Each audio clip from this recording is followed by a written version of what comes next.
প্রিয় ছাত্রছাত্রীরা, আজ আমরা আলোচনা করব সিম্পল ইন্টারেস্ট বা সরল সুদ কষার অঙ্ক নিয়ে। সিম্পল ইন্টারেস্ট বা সরল সুদ কষার অঙ্ক মানে আমাদের মনে একটা ধারণা হয়ে গেছে যে এগুলো সূত্র নির্ভর অঙ্ক, সূত্র ছাড়া এই অঙ্কগুলো করা যায় না। কিন্তু আমি এমন কিছু অসাধারণ ট্রিক্স দেখাবো যাতে তোমরা পরীক্ষা হলে সূত্র দিয়ে করতে যতটা সময় লাগবে তার হয়তো অর্ধেক সময়ে তোমরা অঙ্কগুলো করতে পারবে। ধরো একটা অঙ্ক আছে, সূত্র দিয়ে করতে যদি তোমার 30 সেকেন্ড সময় লাগে, এইভাবে করলে তুমি সেই অঙ্কটা 15 সেকেন্ডে করে দিতে পারবে। একদম সহজভাবেই করা যায়। সূত্র নির্ভরশীলতা যতটা কাটা যায় ততটাই সম্ভব, ততটাই ভালো। সূত্র নির্ভরশীল হয়ে পড়লে সূত্র ভুলে গেলে অঙ্কটা গেল। কিন্তু এইভাবে যদি শিখে নাও তাহলে প্রতিটা অঙ্কই তোমরা পরীক্ষা হলে সঠিকভাবে উত্তর দিয়ে আসতে পারবে। তাই আমিও চেষ্টা করব যতটা সহজ সাধারণভাবে তোমাদের বোঝানো যায়, যতটা আমার যোগ্যতা ক্ষমতা আছে পুরোটাই দিয়ে আমি তোমাদের সহজভাবেই শেখানোর চেষ্টা করব। তাহলে এরপর আমরা আলোচনায় আসি। বললাম তো আজ আমাদের টপিক কি, আমাদের টপিক হচ্ছে সিম্পল ইন্টারেস্ট বা সরল সুদ কষা।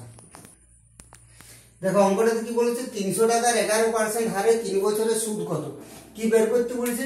একটা টাকা দেওয়া আছে, সুদের হার দেওয়া আছে, সেই টাকাটা 3 বছরের সুদ কত হবে এটা বের করতে বলেছে। 3 বছরের সুদ বের করতে বলেছে, তাহলে আমরা কি করব, অনেক উপায়ে অঙ্কটা করা যায়, তবু যেটা সব থেকে সহজ যে পদ্ধতিটা অবলম্বন করলে সব অঙ্কগুলোই করা যাবে সেটাই আমি বলছি। এখানে 300 টাকার বলেছে, তো 300 টাকারটাকে আমি ধরে নিলাম যে 100 টাকায় জমা দিয়েছে। 100 টাকা 11% হারে 3 বছরের সুদ বের করতে বলেছে।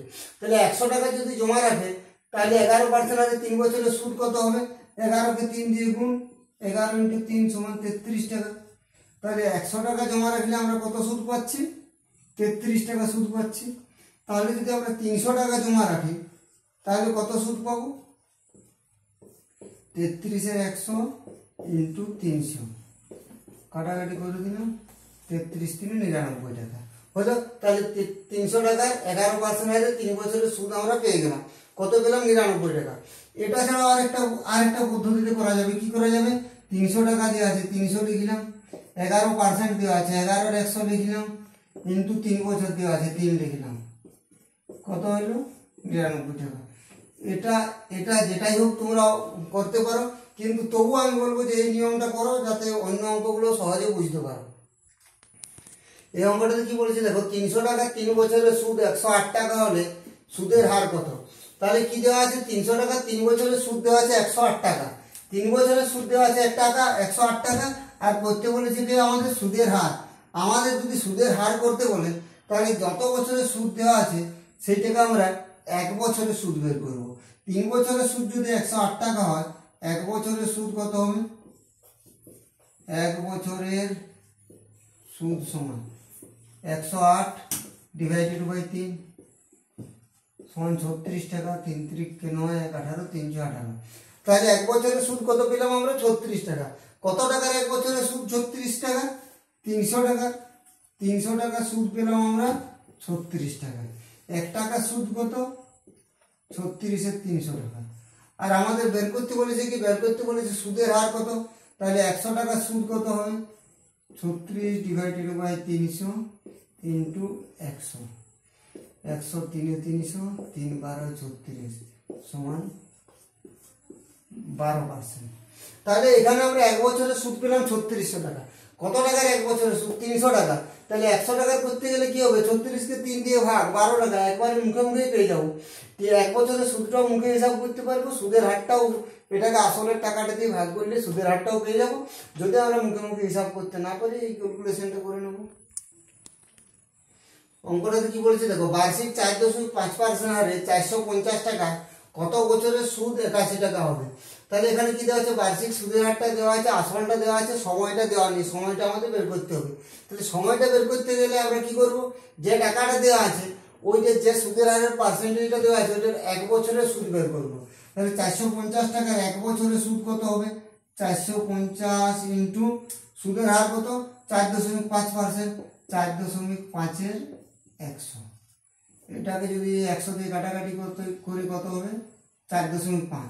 4.5কে 4.5 দিয়ে গুণ করলে কত হবে, 45, 45, 5 × 5 = 25, 5 × 8 = 2, 20 × 40, 2 × 42, 2 × 8 = 4, 16 × 4 = 20। কত পেলাম 1 বছরের সুদ, 20.25 টাকা। তাহলে আমরা 1 বছরের সুদ কত পেলাম? 20.25 টাকা। তাহলে 20.25 টাকা যদি 1 বছরের সুদ হয়, তাহলে 81 টাকা সুদ হতে কত সময় লাগবে? 81 কে 20.25 দিয়ে ভাগ করলে হলো, তাহলে কি হলো? 20.25 টাকা সুদ হচ্ছে 1 বছরে। 1 টাকা সুদ কত হবে? 1/20.25। আর 81 টাকা সুদ হবে কত বছরে? 1/20.25 ইন্টু 81। দশমিকটা তুলে দুটো শূন্য দিলাম, কাটাকাটি করবো 5 দিয়ে, 5 4 20, 0 5 5 25, 5 16 80, 5 2 10, 0। আবার 5 দিয়ে কাটবো, 5 8 40, 5 1 5, 5 দিয়ে কাটলে হচ্ছে কত? 5 3 15, 12, 5 2 10, 2 20, 5 4 20, 81 4 324। তাহলে কত পেলাম আমরা সুদের হারটা? সুদের হারটা পেলাম আমরা 4%। কি করলাম? অঙ্কটাতে কি বলেছিল? বার্ষিক 4.5% হারে 450 টাকায় কত বছরের সুদ? 81 টাকা হবে। তাহলে কি বললাম আমরা? যে টাকাটি দেওয়া আছে 450 টাকা, ওইটার 1 বছরের সুদ আমরা প্রথমে বের করে নিলাম 20.25 টাকা। 20.25 টাকা সুদ যদি 1 বছর হয়, তাহলে 81 টাকা সুদ হইতে কত সময় লাগবে? 81 কে 20.25 দিয়ে ভাগ করে নিলেই হলো। এই ক্যালকুলেশনটা না করলেও চলবে। এই নম্বরে কি বলেছে দেখো, বার্ষিক 8% হারে কত বছরে 4000 টাকা সুদে আসলে 5280 টাকা হবে। এই অঙ্কটা আগের অঙ্কটার মতোই, কিন্তু আগের অঙ্কটা কি দেওয়া ছিল? সুদটা দেওয়া ছিল। এখানে কি দেওয়া আছে? সুদে আসলে 5280 টাকা হবে বলেছে। তাহলে আমরা সুদটা কত টাকা পাবো? সুদ পাবো কত? জমা রেখেছিলাম আমরা কত? 4000 টাকা। সুদ আসল কত হচ্ছে? 5280 টাকা। তাহলে সুদটা কত হবে? 5280, তার থেকে 4000 বিয়োগ, অর্থাৎ 1280 টাকা। কত টাকা সুদ পেলাম? 1280 টাকা। এরপর কি দেওয়া আছে? বার্ষিক সুদের হার দেওয়া আছে, আসল দেওয়া আছে, সুদ দেওয়া আছে। আমাদের বের করতে হবে কি? সময়টা কত বছরের, কত বছরের, অর্থাৎ সময়টা বের করতে বলেছে। তাহলে সময় বের করতে বললে কি বললাম আমরা? যে আসলটা দেওয়া আছে তার 8% হারে যে সুদের হারটা দেওয়া আছে, 1 বছরের সুদ কত আমরা বের করব। তাহলে 1 বছরের সুদ কত হবে? 4000 ইন্টু 8%, অর্থাৎ 8 এর 100। তাহলে কত পেলাম?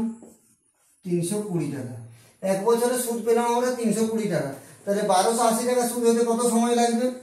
সময়টা কিভাবে পাবো? সময় সমান 1280 ভাজিত 320, অর্থাৎ 4 বছর। 4 বছর পেয়ে গেলাম। যদি এখানটা বুঝতে অসুবিধা হয়, বললাম 320 টাকা সুদ হচ্ছে 1 বছরে, 1 টাকা সুদ হবে 1/320 বছরে, আর 1280 টাকা সুদ হবে 1/320 ইন্টু 1280। কত হলো? 4 বছর। এই অঙ্কটাতে কি বলেছে দেখো, বার্ষিক 5% হারে কত টাকা 4 বছরের সুদের মূল্য 1200 টাকা হবে। আগের অঙ্কগুলোতে আমরা কি বের করলাম? আগের অঙ্কগুলোতে আমরা সুদের হার বের করলাম, মোট সুদ বের করলাম এবং সময় বের করলাম, কতটা সময় লাগবে। এই অঙ্কটাতে কি বলেছে? সুদের মূল্যে বার্ষিক 5% হারে কত টাকা, কত টাকা অর্থাৎ কিটা দেওয়া নেই আমাদের? আসলটা দেওয়া নেই। কত টাকা জমা রাখলে 4 বছরের সুদের মূল্যে 1200 টাকা পাবো। প্রথমে ছোট ছোট অঙ্কগুলো তোমরা ভালো করে দেখে বুঝে নাও যে কিভাবে অঙ্কগুলো হচ্ছে, তাহলে বড় অঙ্কগুলোও পারবে। তাহলে কি দেওয়া নেই এখানে? আসলটা দেওয়া নেই। তাহলে আসল যদি আমি 100 টাকা ধরে নিই এবং 5% সুদের হারে 4 বছর সময় হয়, তাহলে 100 টাকায় 4 বছরের সুদটা আমরা কত পাবো? আসলটা আমরা ধরলাম 100 টাকা। আসল কত ধরলাম আমরা? 100 টাকা। তাহলে 5% হারে 4 বছরের সুদ কত হবে? 5 4 20 টাকা। তাহলে সুদ আসল কত হবে? সুদ আসল হবে 100 টাকা আসল ধরলাম, 20 টাকা সুদ হলো, তাহলে হবে 120 টাকা। তাহলে 120 টাকা যখন আমরা সুদ আসল পেলাম, তখন আসলটা কত ধরেছিলাম? 100 টাকা। তাহলে কি 120 টাকা সুদ আসল হলে আসল হচ্ছে 100 টাকা। 1 টাকা সুদ আসল হলে কত হবে আসল? 100 ডিভাইডেড বাই 120। আর 1200 টাকা সুদ আসল হলে আসল কত হবে? 100 ডিভাইডেড বাই 120 ইন্টু 1200। 1000 টাকা। কি মনে হচ্ছে অঙ্কগুলো দেখে যে না এটার জন্য একটা সূত্র আমাকে মনে রাখতেই হবে। কোনো আসল ও তার 1 বছরের সুদ আসলের অনুপাত 4:5 হলে সুদের হার কত? একটা আসল দেওয়া আছে আর সেই আসলের 1 বছরের সুদে আসলের অনুপাত দেওয়া আছে 4:5। তাহলে আমরা এখানে আসলটা আমরা এখানে 4 টাকা ধরে নিলাম। সুদ আসলটা কত হচ্ছে? তাহলে আসল যদি আমরা 4 টাকা ধরি, সুদ আসলটা কত পাবো? সুদ আসলটা পাবো 5 টাকা। তাহলে সুদ কত পাচ্ছি? সুদ পাচ্ছি আমরা 5 থেকে 4 বিয়োগ 1 টাকা। কত টাকা আসলে 1 টাকা সুদ পেলাম? 4 টাকা আসলে সুদ পেলাম 1 টাকা, 4 পেলাম 1 টাকা সুদ। আর বের করতে বলেছে কি, আমাদের উত্তরটা বের করতে বলেছে সুদের হার। সুদের হার অর্থাৎ 100 টাকায় কত টাকা সুদ। তাহলে 4 টাকায় যদি 1 টাকা হয়, 1 টাকায় হবে 1/4 টাকা। আর সুদের হার অর্থাৎ 100 টাকা সুদ কত হবে? 1/4 ইন্টু 100 অর্থাৎ 25%। তাহলে আসল আর 1 বছরের সুদে আসলের অনুপাত দেওয়া ছিল 4:5। আমরা আসল ধরে নিলাম 4 টাকা, সুদ আসল ধরে নিলাম 5 টাকা। তাহলে সুদ হচ্ছে কত? 5 থেকে 4 বিয়োগ 1 টাকা। তাহলে 4 টাকা যখন আসল তখন সুদ হলো 1 টাকা, আর 100 টাকা আসল হলে সুদ কত? দেখো এই অঙ্কটাতে কি বলেছে, সুদের হার কত হলে কোনো টাকা 10 বছরে দ্বিগুণ হবে। সুদের হার কত হলে কোনো টাকা 10 বছরে দ্বিগুণ হবে। সুদের হারটা কত হলে কোনো একটা টাকা যদি জমা রাখি সেই টাকাটা 10 বছরে দ্বিগুণ হবে। তাহলে আমরা ধরে নিলাম যে আমরা 100 টাকা জমা রাখছি। কত জমা রাখছি আমরা? 100 টাকা। 10 বছরে দ্বিগুণ হচ্ছে, তাহলে 10 বছর পরে সুদ আসলটা কত হবে? সুদ আসলটা হবে 100 দ্বিগুণ অর্থাৎ 200 টাকা। তাহলে আমরা 100 টাকা জমা রেখে 200 টাকা পেলাম। তাহলে সুদ পেলাম কতটা? সুদ হচ্ছে 200 থেকে 100 বিয়োগ অর্থাৎ 100 টাকা। এই যে 100 টাকা সুদ আমরা পেলাম, এটা কত বছরে পেলাম? কত বছরে পেলাম আমরা? 10 বছরে। তাহলে 10 বছরের সুদ পাচ্ছি আমরা কত? 100 টাকা। 1 বছরের সুদ কত পাবো? 100/10 সমান 10%। তাহলে আমরা কি, যদি কোনো টাকা 10 বছরে দ্বিগুণ হয় তাহলে আসলটা আমরা 100 টাকা ধরে নিলাম, সুদ আসলটা হচ্ছে 200 টাকা, সুদ পাচ্ছি 100 টাকা। এটা তো পুরোটা মনে মনেই হবে। তাহলে সুদ যদি 100 টাকা হয়, 10 বছরের সুদ হচ্ছে 100 টাকা। তাহলে 1 বছরের সুদ কত? 10 বছরে যদি 100 টাকা হয়, 1 বছরের সুদ 100কে 10 দিয়ে ভাগ অর্থাৎ 10%।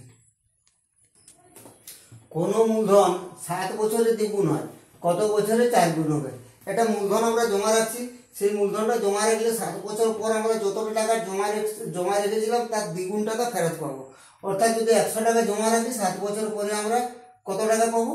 7 বছর পরে আমরা সুদ সহ 200 টাকা ফেরত পাবো। সেই মূলধনটাই বলছে কত বছরে 4 গুণ পাবো। অর্থাৎ 100 টাকা যদি আমরা জমা রাখি, 4 গুণ অর্থাৎ কত টাকা ফেরত পাবো? 400 টাকা ফেরত পাবো। তার মানে সুদটা আমরা কত পাবো? 300 টাকা। তাহলে এগুলা করতে গেলে কি করতে হবে? প্রথমে দ্বিগুণ বলেছে। দ্বিগুণ মানে কি? দ্বিগুণ অর্থাৎ হচ্ছে 2 গুণ 2। 2 থেকে আমরা 1 বিয়োগ করব। 2 থেকে 1 বিয়োগ করলে হচ্ছে কত? 1। এই যে 1 পেলাম, এই 1টা হচ্ছে কত সময় লেগেছে? 7 বছর। কি করলাম? যত গুণ বলেছে সেটার থেকে 1 বিয়োগ করলাম। সেই বিয়োগ করার পর যেটা পেলাম সেটা হতে 7 বছর সময় লেগেছে। এরপর এখানে কত গুণ বলা আছে? 4 গুণ। তাহলে এটাও একইভাবে করব, 4 থেকে 1 বিয়োগ করব। 4 থেকে 1 বিয়োগ করলে হচ্ছে কত? 3। 3 হতে আমাদের কত সময় লাগবে? 1 হতে যদি 7 বছর সময় লাগে, 3 হতে কত সময় লাগবে? 7কে 3 দিয়ে গুণ অর্থাৎ 21 বছর। এরকম যদি দেওয়া থাকে কোনো মূলধন 7 বছরের দ্বিগুণ হয়, কত বছরে 4 গুণ হবে? দ্বিগুণ, 3 গুণ, 4 গুণের অঙ্ক যদি দেওয়া থাকে আমরা কি করব? যত গুণ দেওয়া থাকবে তার থেকে 1 বিয়োগ করব। দুটোতেই যত গুণ দেওয়া থাকবে তার থেকে 1 বিয়োগ করব। প্রথমে যেটা দেওয়া আছে, যেটার বছরটা দেওয়া আছে, সেইটা বিয়োগ করার পর যেটা হলো সেটা করতে সময় লাগছে সেই সমসংখ্যক বছরটা। পরেরটা যেটা 1 বিয়োগ করে পেলাম সেটা হতে কত বছর সময় লাগবে করে দিলেই হলো।